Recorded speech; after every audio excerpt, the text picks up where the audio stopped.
Et du coup, je vous laisse la parole en rappelant préalablement néanmoins que on a tenu à ce que le CCC puisse venir dans cette réflexion sur l'autodétermination parce que voilà, il était rappelé jusqu'à présent que il est essentiel de pouvoir s'exprimer, d'oser s'exprimer, mais la communication, c'est pas chose facile et ça peut demander des étayages pour ça. Et c'est dans ce domaine que l'expertise du CCC est précisément très grande. Voilà, merci à vous d'avoir répondu présent et on salue Jos Valkenborg, votre directeur. Je devais vous saluer aussi de sa part. Bonjour tout le monde. Je suis Delphine. Je suis formatrice pour le CCC, Centre de communication concrète. C'est un centre d'expertise qui se trouve à Gand, effectivement, mais on anime des formations un peu partout. À côté de ça, je suis aussi psychothérapeute pour des personnes atteintes d'autisme. Je travaille surtout avec des jeunes et avec des adultes atteints d'autisme avec une intelligence normale. Je suis aussi spécialisée dans le domaine des personnes avec un handicap mental. Mais OK, ça c'est un peu sur moi. Je vais tout d'abord partager mon écran, donc j'espère que ça va fonctionner. OK. On a déjà essayé ça, mais je pense que maintenant, vous ne voyez pas encore ce que je veux que vous voyez. Ouais, on est à nouveau sur votre tableau de Bien, bord. mais attends, parce que là, j'arrive pas à enlever ce truc-là.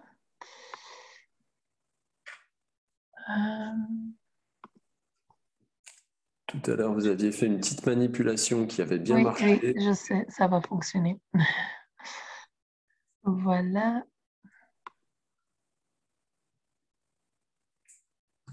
Il ne se passe pas grand-chose à notre niveau. On voit toujours le... Peut-être le truc jaune. Activer modification. Ça va. Maintenant, normalement, c'est bon. Oui, voilà. Parfait. Voilà. OK. OK. Tout à fait. On parle beaucoup sur la communication concrète, ça, parce qu'on appelle le centre de communication concrète. Mais en fait, on parle de beaucoup plus que seulement ça. On a en fait développé une approche à communication concrète et c'est un peu sur ça que je vais vous parler aujourd'hui. Parce que dans cette approche, un élément clé de cette approche, c'est de créer le confort de base. Et pour nous, ce confort de base, c'est en fait la base de l'autodétermination. Je vais vous expliquer pourquoi, bien sûr. Tout d'abord, un peu le cadre de l'approche communication concrète. Thibaut, je vais peut-être juste vous demander allez, j'ai le temps jusqu'à quelle heure? Est-ce que je respecte ou j'essaye de respecter 15h30 ou... Non, on peut déborder un petit peu si les personnes qui passent après vous en sont d'accord. Voilà, on a commencé un petit peu en retard pour attendre les gens qui ne s'étaient pas connectés à 14 heures pile. Donc, prenez le temps de développer votre propos. En gros, OK. c'est dit une bonne demi-heure, plus les questions après qui devraient nous emmener à 3/4 d'heure en tout. Allez-y. Ça va, je vais faire de mon mieux alors. OK, l'approche communication concrète, c'est une approche, donc c'est pas une méthode. Donc ça veut dire que c'est pas comme si on a décrit bien sûr un manuel de comment il faut accompagner les personnes atteintes d'autisme. Bien sûr que non, parce que chaque personne, si c'est personne autiste ou non autiste, c'est pareil, et différent, a des autres besoins, etc. Donc bien sûr, on ne pense pas, allez, on ne croit pas dans une méthode. C'est une approche qui contient 6 principes de base. Et ces 6 principes de base forment pour nous un cadre qui peut nous aider dans l'accompagnement des personnes atteintes d'autisme. Ce sont des 6 principes de base dont on doit en fait prendre compte quand on va créer un accompagnement pour des personnes atteintes d'autisme. Et ça peut nous aider aussi dans notre réflexion sur notre pratique. Quelle est la première ou le premier principe? C'est la cognition autistique. Tout d'abord, on va dire qu'en fait, ce qui est caractéristique pour l'autisme, ce n'est pas vraiment quelque chose qu'on voit sur le comportement, au niveau du comportement. C'est surtout quelque chose qu'on va voir au niveau de la pensée, au niveau de la cognition, au niveau de la façon dont les personnes atteintes d'autisme vont attribuer du sens à quelque chose. Et ça, c'est différent à comment les personnes non autistes vont voir les choses. Malheureusement, les personnes autistes vivent dans un monde qui n'est pas nécessairement adapté à leur façon de penser.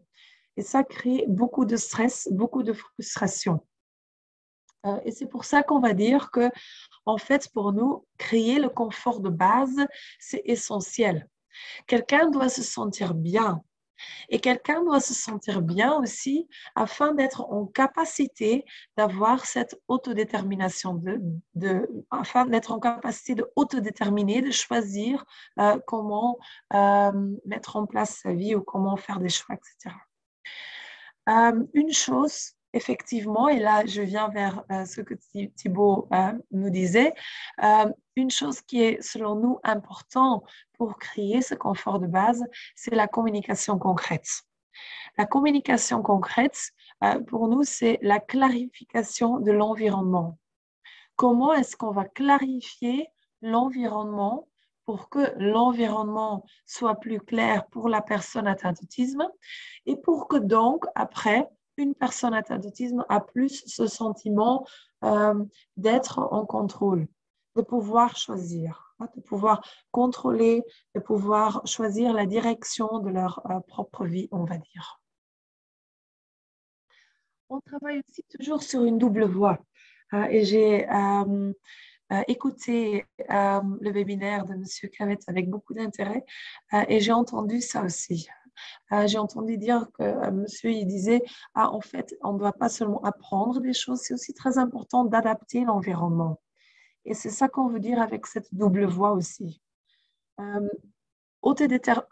Travailler autour de l'autodétermination, ça ne veut pas seulement dire on doit renforcer et on doit apprendre des aptitudes aux personnes atteintes d'autisme pour qu'ils soient plus autonomes, par exemple. C'est peut-être très, c'est pas très approfondi ce que je dis là, mais vous comprenez l'idée.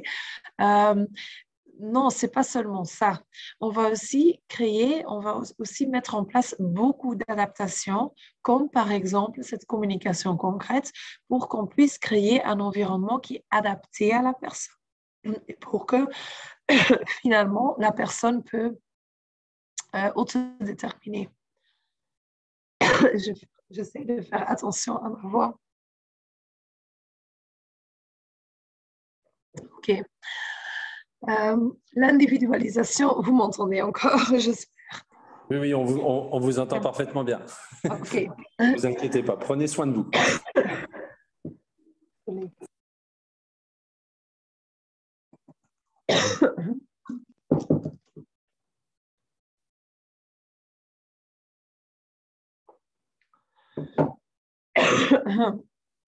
OK, désolée.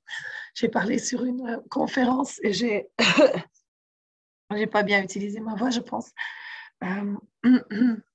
OK. J'espère que vous pouvez toujours m'entendre parce que je vois que je perds ma voix. Ça va. OK. À côté du double voix, c'est très important de toujours individualiser les choses.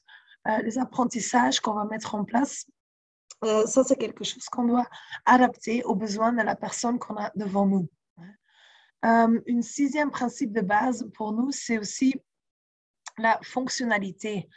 Et la fonctionnalité, je vais commencer en fait avec ce principe de base pour ce webinaire-là. Ici, vous voyez notre approche qui est visualisée sur un panneau de configuration. Peut-être, souvent quand on montre ça, ça a l'air un peu, ou c'est un peu bouleversant peut-être. Ce qui est peut-être aussi le but, enfin le but, c'est pas le but, parce que accompagner les personnes atteintes d'autisme n'est pas nécessairement quelque chose qui est hyper facile non plus. Donc, on doit prendre un petit peu de temps pour bien savoir, pour bien comprendre comment est-ce qu'on va faire les adaptations, qu'est-ce qu'on doit faire pour les personnes atteintes d'autisme. OK, mais maintenant, je vais commencer avec ce principe de fonctionnalité parce que c'est là, en fait, qu'on trouve, on pourrait dire peut-être aussi le cœur de l'autodétermination. Quand on regarde la fonctionnalité, on se demande avec quel but est-ce qu'on va faire des choses. On va regarder pourquoi est-ce qu'on va faire des choses. Hein? Et vous voyez que la fonctionnalité est approfondie ou est visualisée par différents boutons. Et le premier bouton, c'est personne, environnement. Et là, en fait, on se pose la question, est-ce qu'on fait surtout quelque chose, une adaptation, un apprentissage, n'importe, est-ce qu'on le fait pour la personne ou pour l'environnement? J'étais très heureuse, je pourrais dire, d'entendre M. Cavette qui disait aussi, en fait, on doit faire attention parce que autodétermination, ça ne veut pas dire je peux faire ce que je veux, quand je veux, sans limite. Hein. Ça, ce n'est pas nécessairement ce qui va créer un confort de base pour les personnes atteintes d'autisme ou qui va augmenter la qualité de vie de la personne atteinte d'autisme. Hein. Mais ça peut dire aussi, quand moi je vais choisir pour toi, je prends en compte ce qui est important pour toi.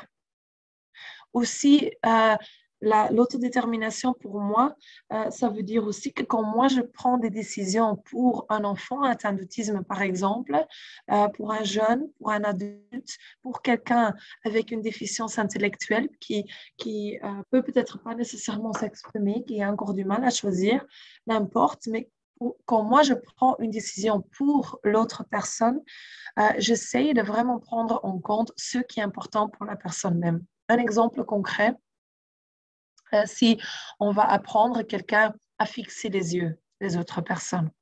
Est-ce que c'est vraiment quelque chose qui est important pour la personne même? Est-ce que ça vaut vraiment la peine d'utiliser plein d'énergie de nous et de la personne atteinte d'autisme à apprendre à fixer les yeux de quelqu'un? Ou est-ce que c'est surtout peut-être un besoin de l'environnement? Parce que l'environnement se sent inconfortable quand la personne atteinte d'autisme n'est pas en capacité de fixer ses yeux, par exemple. Hein? On va voir aussi que quand on fait surtout quelque chose pour l'environnement, quand la personne atteinte d'autisme doit faire quelque chose pour l'environnement, on va voir que la motivation est un peu plus bas, peut-être. C'est peut-être pareil pour moi. Hein. Imaginons que mon mari en fait, je vais donner un exemple qui n'est même pas vrai. J'allais dire, imaginons que mon mari me demande d'aller regarder un match de foot. Il n'aime pas trop le foot, mais bon, imaginons ça aussi. Il me demande d'aller regarder un match de foot ensemble. Imaginons qu'il pleut ce jour-là. Je vais peut-être encore plus vite utiliser l'excuse, oh, mais il fait pas beau, il pleut. Tu sais, est-ce qu'on ne resterait pas à la maison? Donc, la motivation serait peut-être un petit peu moins élevée aussi, ou pas. Hein? Parce que, encore un peu, le principe de fonctionnalité élaborée, parce que je vous ai montré la visualisation de notre approche communication concrète, et oui, c'était peut-être déjà bouleversant, mais il y a aussi une visualisation qui est encore plus élaborée. Hein?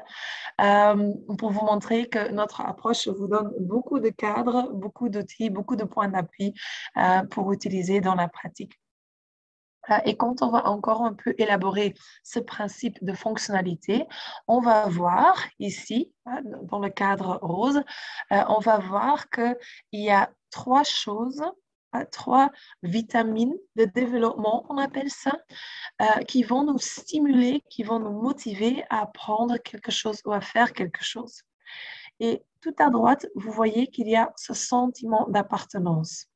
Donc, je viens de vous dire, je serais peut-être un tout petit peu moins motivée d'aller voir ce match de foot si ce n'est pas quelque chose qui m'intéresse moi-même. Mais de l'autre côté, je pourrais aussi dire, tu sais, mais je veux vraiment faire ça pour mon mari, hein, parce que, ou pour un ami, n'importe. Parce que je sais que quand on est là, je vois que c'est quelque chose que lui, il aime bien. Et j'ai ce sentiment d'appartenir, j'ai ce sentiment de faire quelque chose ensemble à deux. Hein. Il y a deux autres éléments. il y a la compétence et l'autonomie. Et en fait, on va dire que ces trois choses, ce sont des besoins universels qui doivent être répondus afin d'avoir ce confort de base, mais ce sont aussi des motivateurs pour nous pour faire quelque chose. Je veux apprendre quelque chose, je veux apprendre comment je dois faire la vaisselle, par exemple. C'est pas parce que moi j'adore faire la vaisselle, mais c'est parce que je veux habiter seule un jour. Je veux avoir cette autonomie, par exemple, un jour. Ou je veux apprendre à conduire en voiture. On pourrait dire aussi, c'est parce que je veux être autonome, par exemple, mais c'est aussi parce que c'est une compétence que je veux avoir acquis. Donc, je serais fière, OK, je sais faire ça. Je veux avoir cette expérience de succès. Et ces trois éléments, ça, ce sont les vitamines de développement. Ça, ce sont les choses qui vont nous motiver à se développer. Et quand ces vitamines sont présents dans les apprentissages ou quand ces besoins universels sont répondus, on va dire aussi qu'il y a un confort de base, comme vous pouvez voir. Parce que le confort de base, quand est-ce qu'on a un confort de base? Quand les propositions sont adaptées aux besoins de quelqu'un. Hein? Ou quand les défis sont adaptés aux compétences. Et c'est comme ça que je viens vers le confort de base. Le confort de base, c'est un but et une condition. Donc, on va toujours, dans chaque chose qu'on fait, on va essayer de créer ce confort de base. Le but des adaptations qu'on fait, c'est que quelqu'un se sent bien, que quelqu'un se sent à l'aise. Ça ne veut pas dire rien faire. Hein. Ce confort de base, ça veut surtout dire mon environnement est adapté aux besoins. Mais c'est aussi une condition nécessaire. Quand on n'a pas de confort de base, on n'est pas en capacité d'apprendre quelque chose. Aussi, quand moi, je ne me sens pas bien, si je serais vraiment malade, par exemple, c'est pas le cas, ma voix a disparu, mais si on est vraiment malade, imaginez-vous, vous vous sentez vraiment pas bien. Ce dont vous avez besoin à ce moment-là, c'est que vous pouvez rentrer, vous pouvez vous installer peut-être dans votre canapé ou au lit. Il y a quelqu'un d'autre qui choisit pour toi ce que tu vas manger. Tu vas peut-être pas nécessairement faim, mais il y a quelqu'un qui vient vers toi et qui dit, tiens, je t'ai préparé une soupe. À ce moment-là, il n'y a pas, vous n'avez pas besoin de trop réfléchir, de trop choisir. Vous n'êtes pas en capacité de faire ça. Il y a quelqu'un d'autre qui va faire ça pour toi. Mais quand vous vous sentez bien, quand il y a ce confort de base, si vous êtes en capacité de choisir, vous êtes en capacité d'apprendre et vous êtes aussi en capacité de vous amuser. Quand vous êtes dans le flow, on va dire ce confort de base, en fait, c'est basé sur la théorie de flow. Et quand on se trouve dans le flow, quand les challenges, les défis sont adaptés aux aptitudes, on se trouve au milieu dans cette partie blanche. Quand il y a trop de défis, on est angoissé. Quand il n'y a pas assez de défis, on s'ennuie. Et dans les deux cas, on va voir qu'on peut éventuellement aussi voir des troubles de comportement. Dans les deux cas, ce sera difficile de rentrer vraiment aussi dans l'autodétermination. Donc, une chose qui est très importante, c'est de vraiment regarder quels sont les défis présents dans l'environnement, quels sont les besoins et est-ce que c'est adapté à ce dont une personne atteinte d'autisme a besoin. Pour savoir si c'est adapté aux besoins de la personne atteinte d'autisme, il faut prendre en compte la cognition autistique. Parce que je venais de vous dire, les personnes atteintes d'autisme vont attribuer un autre sens aux choses. La cognition autistique, c'est pour nous, en fait, le bouton off-on. Si on ne prend pas en compte la cognition autistique, le fait que les personnes atteintes d'autisme vont attribuer un autre sens, on peut faire beaucoup de choses, on peut apprendre beaucoup de choses, on peut adapter beaucoup de choses. Ça ne va pas marcher, ça ne va pas avoir un effet. Ce qui est caractéristique pour cette cognition autistique, c'est la cécité contextuelle. On va dire que les personnes atteintes d'autisme ont du mal à voir et à utiliser le contexte dans l'attribution du sens. Par exemple, un simple exemple comme le feu rouge, On pense que quand on voit un feu rouge, que ça a une explication très simple. On va dire, feu rouge, ça veut dire stop. Mais en fait, si on réfléchit, un feu rouge, ça ne veut pas toujours dire stop. Quand on a déjà mis 2 pas sur le passage piéton, par exemple, et à ce moment-là, le feu passe à rouge, c'est plutôt avancer. Ou peut-être de temps en temps, ça veut dire retour. Imaginons, j'ai fait déjà 2 pas sur le passage piéton, mais c'est une rue très large et je suis en train de me promener avec un bébé, un petit enfant par exemple. Je ne pense pas que je vais dire, OK, j'avance, je vais très vite courir. Ce ne serait pas très adapté. Donc, un feu rouge, quelque chose de simple comme ça, a une différente signification en fait, dépendant du contexte, dépendant de où je me trouve sur ce passage piéton. Mais pour une personne atteinte d'autisme, ces significations comme ça peuvent être difficiles parce que les personnes atteintes d'autisme vivent plutôt dans un monde absolu où un stimulus a une signification.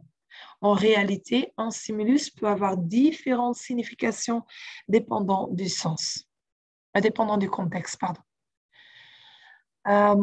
On doit aussi prendre en compte ces contextuels dans tout ce qu'on fait, donc dans les apprentissages, dans les adaptations, comme par exemple quand on va apprendre les émotions à quelqu'un. On a vu se sentir proche de quelqu'un, ça c'est une des vitamines de développement. Et ce l'est aussi pour une personne atteinte d'autisme, parce que c'est bien sûr un cliché énorme que les personnes atteintes d'autisme ne veulent pas des contacts sociaux.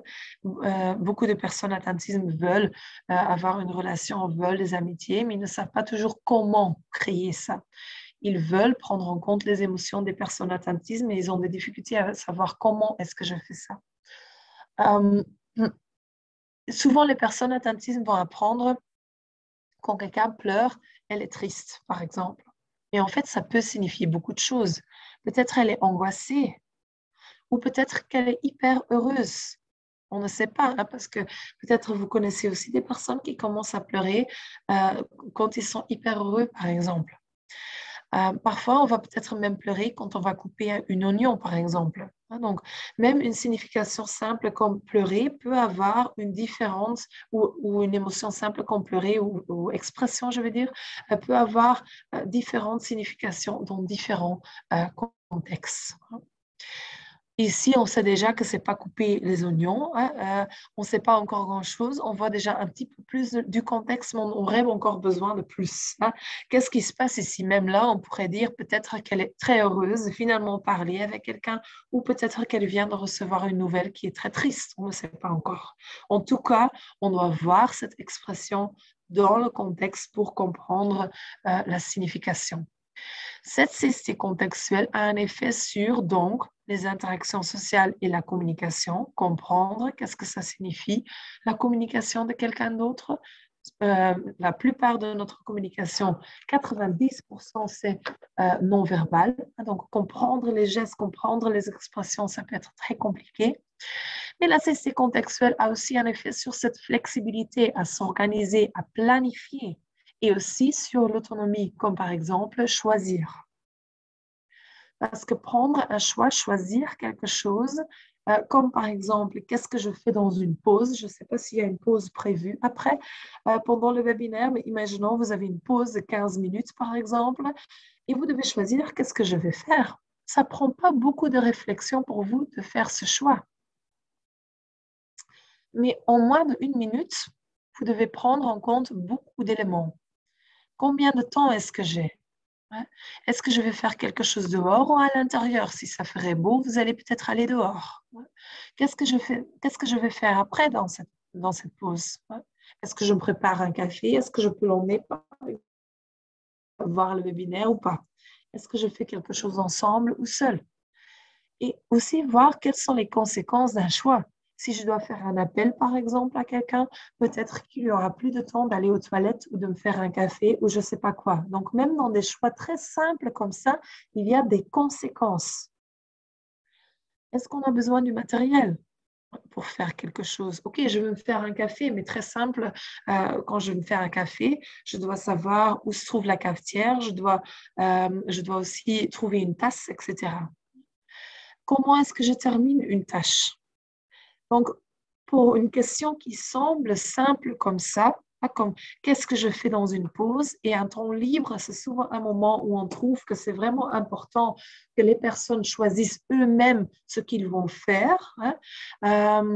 Mais en fait, déjà là, on va voir que c'est très compliqué pour une personne atteinte d'autisme de faire ce choix, de voir dans un contexte ce qui est possible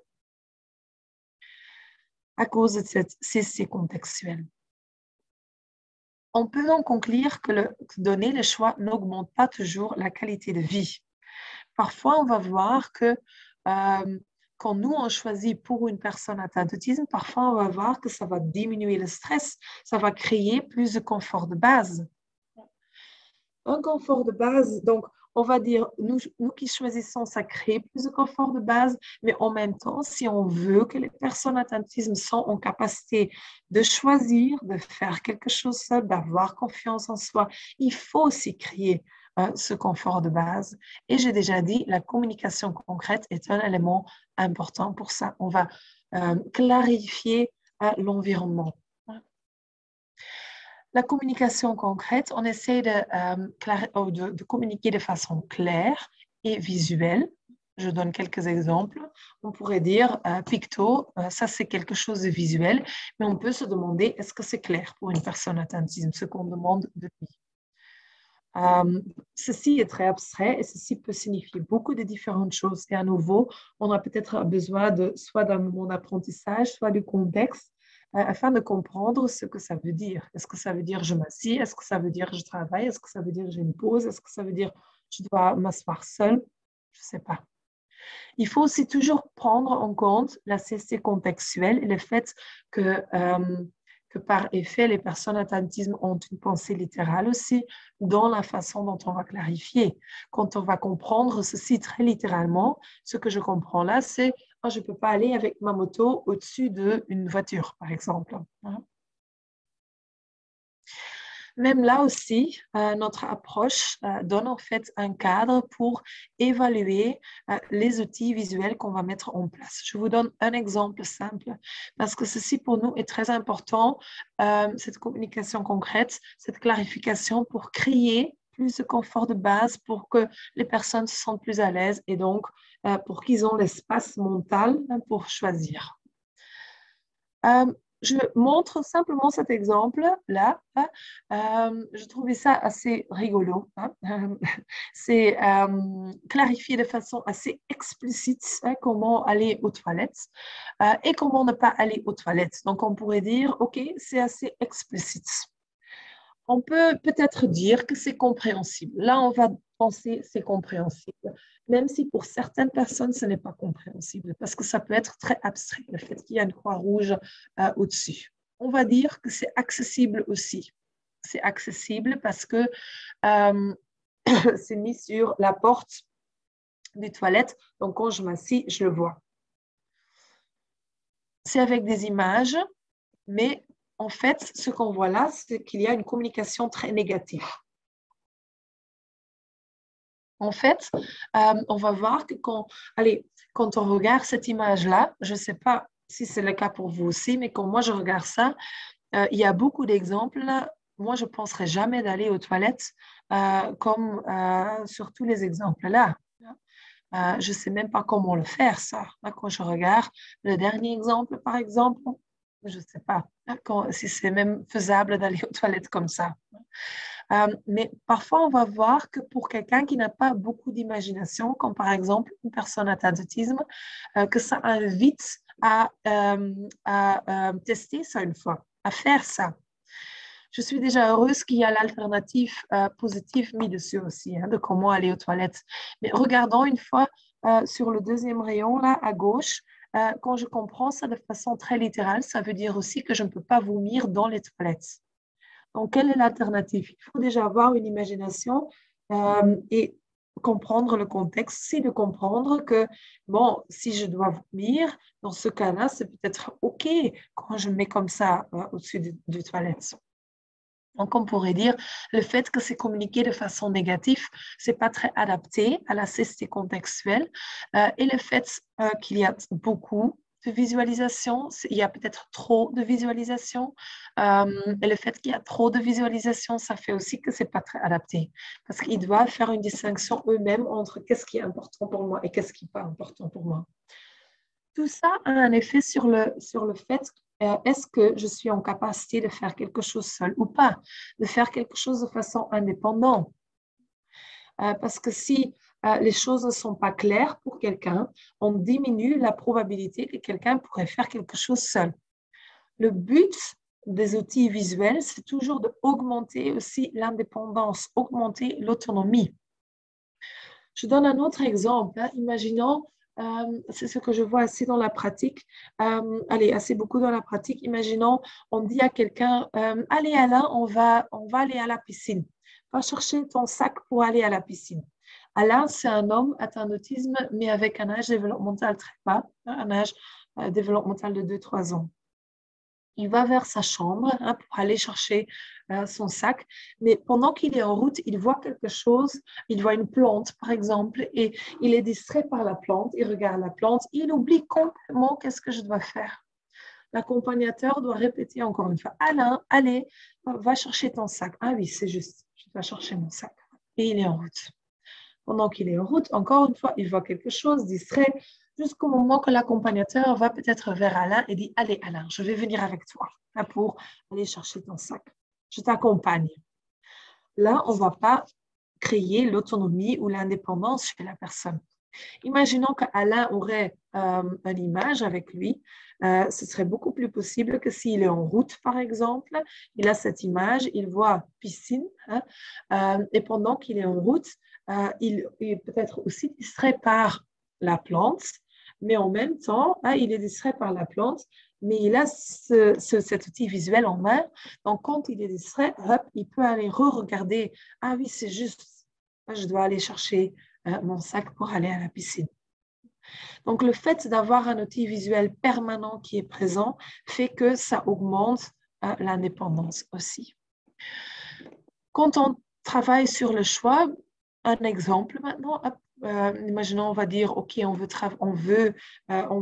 je suis tout à fait d'accord, les personnes atteintes d'autisme ne peuvent pas toujours faire ce qu'ils veulent toujours, juste comme nous. Allez, moi, je ne peux pas toujours faire non plus ce que je veux quand je veux, c'est logique, bien sûr.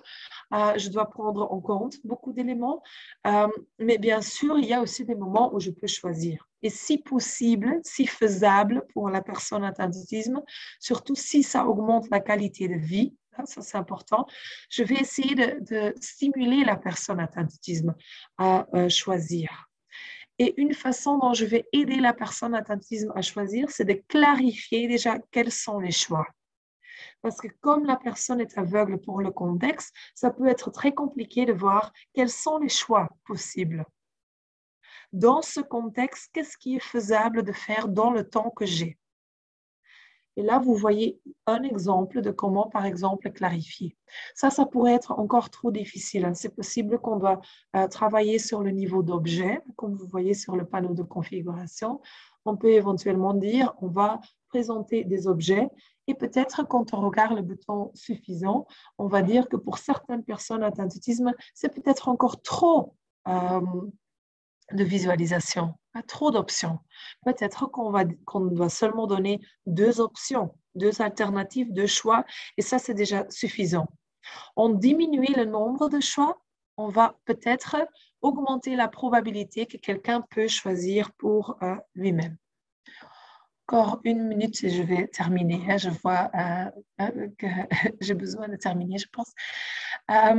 OK, la double voix, ça en fait, j'ai déjà dit, c'est un autre principe de notre approche. Et là, à nouveau, on va regarder, est-ce qu'on se concentre surtout sur les adaptations dans l'environnement ou sur la personne? Mais je pense que dans mon explication, je vous ai en fait déjà montré que si on veut que la personne atteinte d'autisme ait en capacité de choisir, aussi de prendre le contrôle de sa propre vie, ce sera toujours important qu'on crée certaines adaptations dans l'environnement. Mais en fait, cet équilibre entre adaptation et apprentissage, ça dépend de certains éléments. Ça dépend entre outre le QI. Le plus élevé, le QI, le plus de possibilités d'apprendre des choses. Mais même chez quelqu'un avec un QI très élevé, il a toujours besoin de certaines adaptations pour se sentir bien. Chez quelqu'un avec un QI très bas, c'est très important de surtout se concentrer sur les adaptations. Mais même là, il y a une possibilité d'apprendre. Si le stress est très élevé, on doit toujours adapter, même si quelqu'un a un QI très, très élevé. Et on prend bien sûr aussi toujours en compte la personne atteinte d'autisme même. On va toujours individualiser, travailler sur mesure. Et aussi, quand on parle d'autodétermination, ce que je vois très souvent, c'est que quand on prend les intérêts de la personne même comme point de départ, ils ont beaucoup plus de confiance en eux parce que c'est quelque chose qu'ils connaissent bien, c'est quelque chose qu'ils aiment bien. Donc, cette autodétermination est souvent plus facile dans les domaines d'intérêt de la personne atteinte d'autisme. Hein? OK. Donc voilà, c'est notre panneau de configuration. Si vous êtes intéressé à savoir plus sur ça, on offre aussi des formations là-dessus. Et pour la journée d'autisme mondial, on vous offre aussi une réduction sur le livre de moins 5 euros. Mais si vous êtes intéressé, envoyez un mail. Donc c'est très important si vous êtes intéressé dans ce livre, vous êtes le seul à recevoir la réduction par ce webinaire-là, mais ne commandez-le pas donc par le webshop, mais envoyez un mail à info@autismecentraal.com. Important, c'est en néerlandais, Autisme Centraal, et là, vous allez recevoir une réduction de notre part. Voilà. Merci beaucoup Delphine, et le message est bien passé pour le petit spot publicitaire. Et puis, si on a des gens qui n'auront pas eu le temps de noter l'adresse, on vous relaiera les demandes le cas échéant. Voilà. Merci également d'avoir tenu le timing. Est-ce que des gens ont des questions dans le chat? Visiblement, pas encore. On peut peut-être rappeler 2-3 choses sur le centre de communication concrète. Déjà, vous féliciter pour le français parfait que vous maîtrisez, parce que vous êtes néerlandophone, je crois. Hein. Oui. Et alors, c'est vraiment impressionnant. Voilà, Joss m'avait dit que lui-même qui parle déjà super bien français, il m'a dit « Ah, tu vas voir, je t'envoie des films. » Bon, voilà, bravo. Bravo à vous, et rappelez donc que le Centre de communication concrète collabore à un projet qui est européen, piloté par les Albatros, Petite Chapelle et Montcornet, et donc qui vise un projet qui s'appelle Résilience et qui vise à promouvoir différents zones d'accompagnement en milieu ordinaire, auprès des familles, dans les écoles, les lieux d'insertion pro, et donner des formations sur l'autisme, et le CCC est activement impliqué. Oui. Écoutez, je vous propose, puisqu'on a déjà un petit peu débordé, qu'on fasse transition vers la dernière séquence, et puis s'il y a des questions qui émergent, eh bien, on pourra les reposer aux uns ou aux autres. Un grand merci à vous encore pour cette présentation.